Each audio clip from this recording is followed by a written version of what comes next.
Hi guys. Okay, so this is gonna be my stillborn story. I've never done a vlog before, but I'm gonna give it a shot. I recently put up a video of a music video I did to Small Bump by Ed Sheeran. If you go on my page, you'll see it. It's got pictures of Emily, who was my daughter. And yeah, it's gotten a few more hits now, so I thought I might as well make a vlog. I'll try not to make it too long, but this will be my stillborn story. I've seen a few others like Heidi Kim and everything, and they've really inspired me to, you know, speak out and talk about mine. I think, well, it's been over 5 months, so I think I might be ready. Okay, so on my daughter was born on the 24th of October. She was 575 grams, 26 weeks. She weighed less than what she was supposed to. She was only sizing at 23. Yeah. I'll start off by my details anyway. My name's Claire. I'm 18 years old. Yeah, I'm pretty young. I know it shouldn't be a story I'm telling at such a young age. I know I'll probably get some negative comments and stuff, or, you know, negative views on this, but that's the world, isn't it? Okay. So for about 3 weeks beforehand, I was swelling. I was short of breath.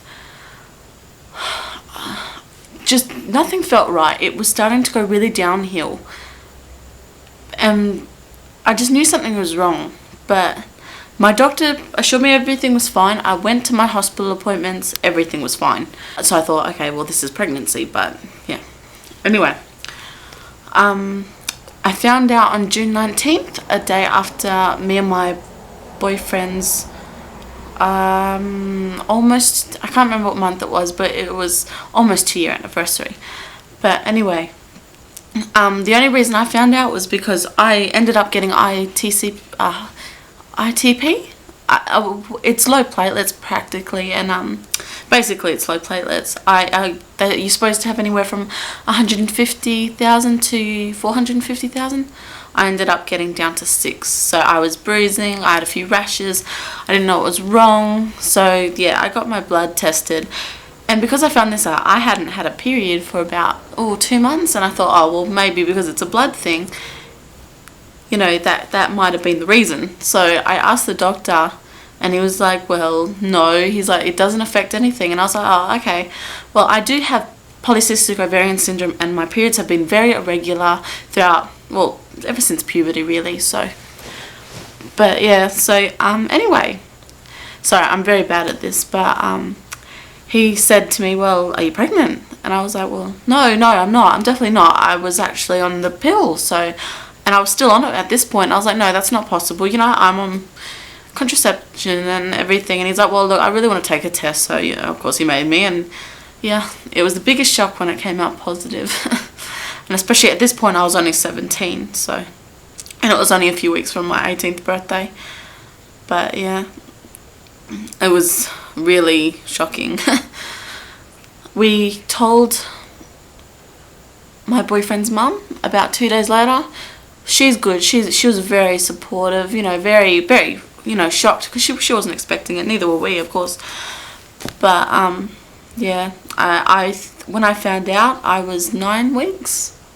So that's a long time. You know, I should have found out a lot earlier than that. You know, my PCOS, it was because of my PCOS I didn't know.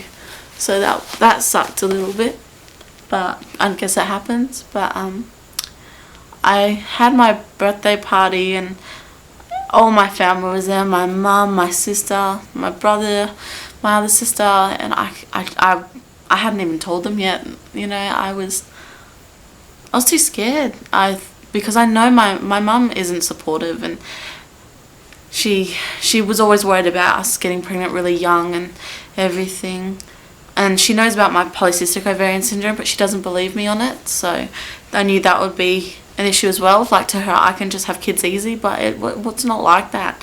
And, you know, my body just doesn't work like hers does. But anyway, at 15 weeks, I ended up telling my mum. I told her first, and she came right over. She didn't yell at me or anything, but she was trying to, you know, tell me to abort and everything, and it just wasn't an option. I couldn't do it. I was questioning it for a while, but it's a personal thing. So, you know, if you ever feel that you have any doubt about it, don't do it. You know, because really, if it's not your thing, do not let anyone talk you into doing it, because it's not right. My mum tried to, and I'm so glad I didn't. Even though I lost Emily, I didn't. At least I know that she was a stillborn. I didn't choose for her to die. You know, I couldn't purposely get rid of a child. So that's just my view. No judgments against anyone else's views, because, you know, everyone's allowed their own opinion. But anyway, I told my sister a few days later, and I actually texted her. I couldn't talk to her on the phone, and all because my voice always shakes. It is a little bit now, actually, because I'm telling all these people on YouTube, and I can barely tell anyone that I know in my suburb. I'm not a very open person. I've kept it to myself, practically. Obviously, the family knows and everything, and you know, my close friends and everyone, but strangers or anything, if we talk about babies or anything, I don't usually bring it up. You know, that's just me. But yeah, I told my sister. I was just gone 15 weeks. Or 16, I think it was. Yeah, 16 weeks. And I'm a bigger girl, so it's not like I was showing or anything. I guess that's lucky in a way. But I told her, and, you know, she was very concerned, and she was quite upset. And the next day, she took me down to this place we went for Easter. Completely ruined my memories of it, of course, because she took me down there and was saying if I got an abortion, we wouldn't tell anyone and everything. And I felt like everyone was against me. You know, I felt like everyone did not want me to have this baby. So, you know, I was very stressed out my whole pregnancy. I felt like no one wanted it. I ended up calling my dad about a week later after that, and it took me 2 hours to tell him. He was supportive. When I explain myself, my dad's good. He supports everything I do, so that was pretty good. But it really sucked not having my mum and all that. And the worst part was they blamed my boyfriend, and to me it takes two to tango, and I felt so horrible, you know, like. So I think, in a way, pregnancy sucked for me that way, because I didn't feel like I was supported by my family. I got my boyfriend's mother's support, and I love her to death, but it's still, I wished my mum was like that, you know, cared. And anyway, but I'll go back to the stillborn story. It was on the Friday, and I usually went into my appointments on Tuesday. I went into the doctor's office, and she wasn't monitoring me properly. I told her about the swelling. I was gaining weight, like something chronic, and she wasn't listening to these symptoms, and she said, no, you're fine, this is normal. And I was like, well, I don't think it's normal, and anyway, I stopped feeling the baby move. I felt her move, but not as much. I never have felt her move a lot, just, I don't know why, just, you know, but they said it was fine. They said some babies, you know, you just don't feel as well as others, so. But this time, it was just, she was lacking movement. It was very thing. And I told the doctor, and she's like, the only thing we can do is schedule you an appointment for next week to get an ultrasound. That's ridiculous. Really. She wasn't moving. She should have told me to go into hospital. And my blood pressure was high, and it just sucked. But anyway, I thought everything was fine, and I was still in shock, because a few days before that, I'd found out my friend had committed suicide, and a week before that, our closest family friend died of cancer. I was in a mess. And then on the Tuesday after that Friday, I went to the doctor. I went into the hospital, and they check everything, but they hadn't checked me yet. They just want to, you know, get you to urinate in a cup and check it all and everything. And anyway, I sat there for a while. I felt like something was wrong. But anyway, my camera went off for some reason. Anyway, they took me into the ultrasound room, and you know, got me on the table and everything, and yeah, I did the heartbeat, but she looked and just couldn't find it. You know, I knew something was up then. You know, she was like, well, look, sometimes they move and everything, and I was like, no, I don't think so. You know, I didn't say that, but I was thinking it. And anyway, then she took me into the actual, sorry, that's my dog, into the actual ultrasound room and did the scan and everything. There was about 3 women in there. You know, one's doing the ultrasound, the other 2 are just chatting, and they all started talking between one another while doing the ultrasound, and they won't say anything to me, and I was like, okay, no, I know. And I was looking at the screen and I could see this baby wasn't moving. She wasn't moving at all, and I was like, nah, this isn't good, this really isn't good. And Zach had his hand on his face, like he knew it as well. And anyway, she turned off the thing after, well, actually before she turned it off, the woman asked, what is she in breach? And the woman said, yeah, she is. And I was thinking, well, what do you mean? I know what that means. And she wouldn't turn around yet and everything. I was like, she's dead. I knew she's dead. And the lady turned it off and gave me that, you know, sympathetic look. And right then, you know, straight away, she just said something like, you know, I'm sorry, I couldn't find a heartbeat. And yeah, and she said, they're going to talk to you about your options, and do you want to stay here or do you want to go into the room? And I just said, I don't know, you know. I think for the whole day, all I said is, I don't know, because I didn't, you know, I didn't want any of it. So I didn't want anything. I just wanted my baby to be alive, you know. So anyway, they took me into the other room and said, you know, practically I had to birth this baby a lot, you know, like any normal baby. And I was just like, oh, I thought that was being cruel to me. I didn't want to do that. I'm glad I did it now because it was better than, you know, getting cut open and everything. And it was a beautiful experience other than the death, but, you know, I got to meet her and everything and hold her and just spend the rest of the days that I was in the hospital with her and everything. And the midwives were really nice to me. They were great. But I ended up getting the epidural, not for the pain of birth, but because my blood pressure was so high. They told me I could have started fitting and everything, so a guy came in and did that, and it was just all so strange. And about, I think I was in there, I found out Emily had died about 11 a.m. and they didn't start doing bring on labour until 4 that afternoon, and I didn't have her until 5:45 the next morning on a Wednesday. So yeah, I was up all that night, and yeah, I was in so much shock. I didn't even know I was in labour. I was getting all these sharp pains through my stomach and I had no idea. It didn't even cross my mind. I was just like, I'm in pain, but I don't know what it is. And anyway, after she was born, they dressed her up in little clothes and everything, and I've got photos here. Yeah, see her with the little hat and the clothes, if you can see. This actually shows how small she was because my hand's in it. So yeah, she was pretty small, but she was absolutely beautiful. Yeah, so I was awake the whole time, obviously, you know, spending time with her and everything. And by this point, I still hadn't cried because I don't know, I was just so shocked and in zombie mode. It just didn't feel real yet, even when she was born. And I felt like I couldn't cry because she was so beautiful, you know what I mean? Like, I felt like I had no reason. I know she had died, but I was so glad to meet her and hold her. And we got so many pictures. I have like 177 photos and everything, so that's really good. About 10 a.m, Zach's mother came in and everything. Oh, actually, I forgot to say, that night, like before I'd given birth to her and everything, my mum came in and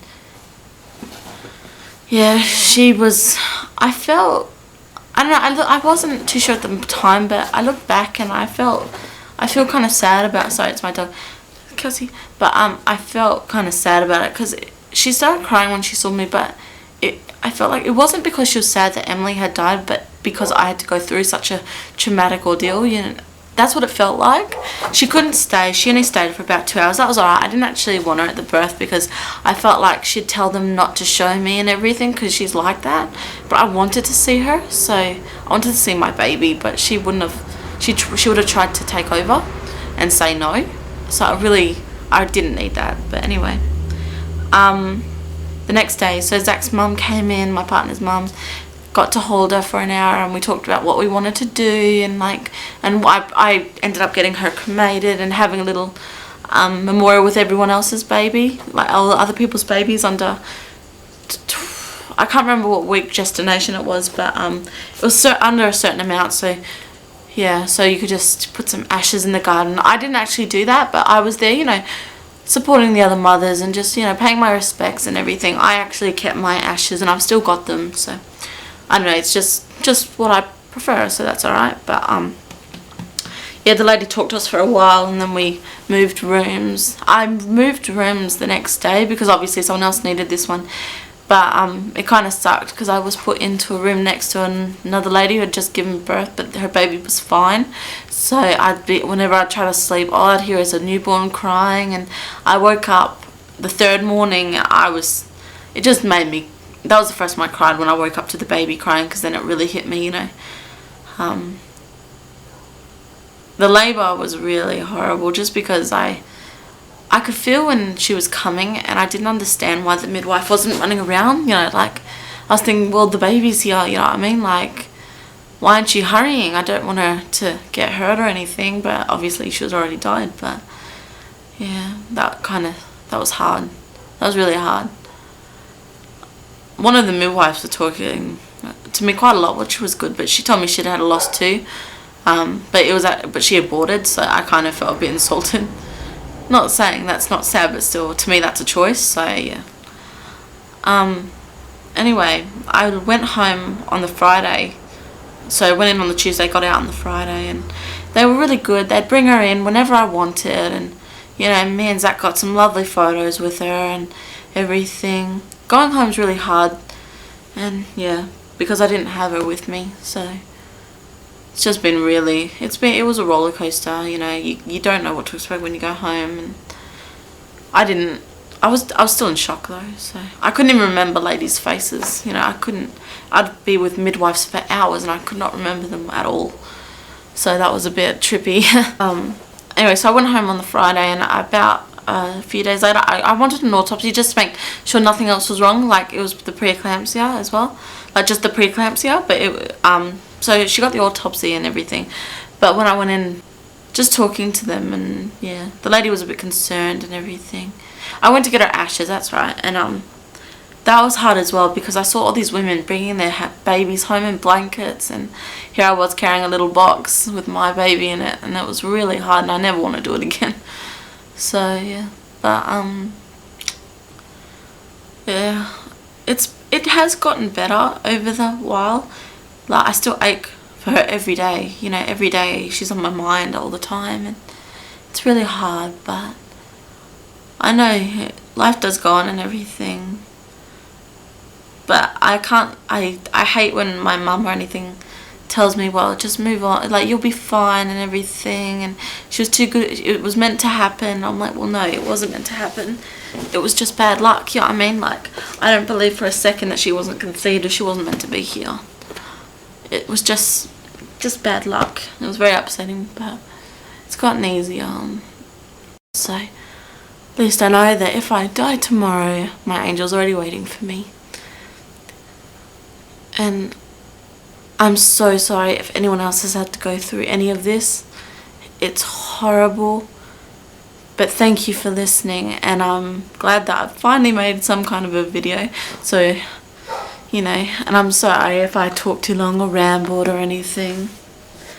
But I hope you and your family the world of happiness and healthiness, and whoever's trying to conceive, I will give you lots of baby dust. Alright, take care everyone. Thank you.